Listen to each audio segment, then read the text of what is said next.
The trucker's hitch is truly one of the best knots you can learn. It's easy to tie and has a ton of practical uses. Along with an easy quick release, boasts a mechanical advantage, which essentially multiplies your strength, and that's why it's so popular in the outdoors community for rigging canoes and gear to trucks and getting the perfect tension on tarps, as well as an auto-locking method that for me is a pretty big game changer. So starting with the basics and building from there, take the end of your rope and thread it through your anchor point. Now reach forward and create what I like to call an ignition on loop. Now I call it this because I find it's easy to remember the motion of turning a car on. It's the exact same wrist motion we're performing on our line.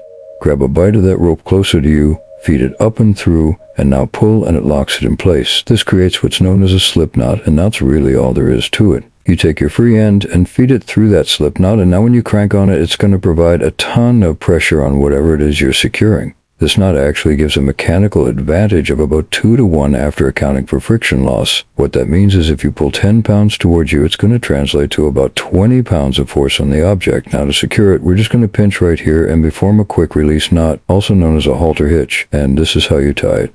Just pinch there, rig or bite from the free end, wrap it around the standing line, and back under through that loop it created. And now your trucker's hitch is pretty much secure. You could add another safety knot or loop if you really wanted, but to activate the quick release, just pull this line and the whole thing comes loose.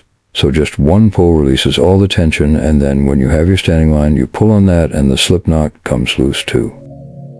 Now for that auto-locking variation, we perform the same steps as before, but we're instead going to pass our line through twice on that slip knot. What this achieves is a friction on your line, so when you pull it tight and let go, that whole thing is going to lock in place. Whereas with the original, if you let go, that line would completely loosen. And though it is pretty secure like this, it's really just a means of maintaining that tension before really locking it in place with that same halter style hitch. And it still maintains the same quick release properties with the added step of just pulling that line forward, which releases the friction.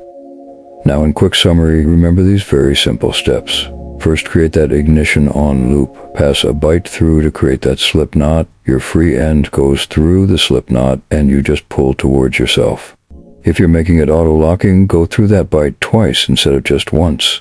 And to secure the knot with a quick release, create a bite with the free end, go underneath the standing line and back through the hole you just created. And there you have the trucker's hitch. This is DJ from the Bare Essentials, and I hope you enjoyed this video.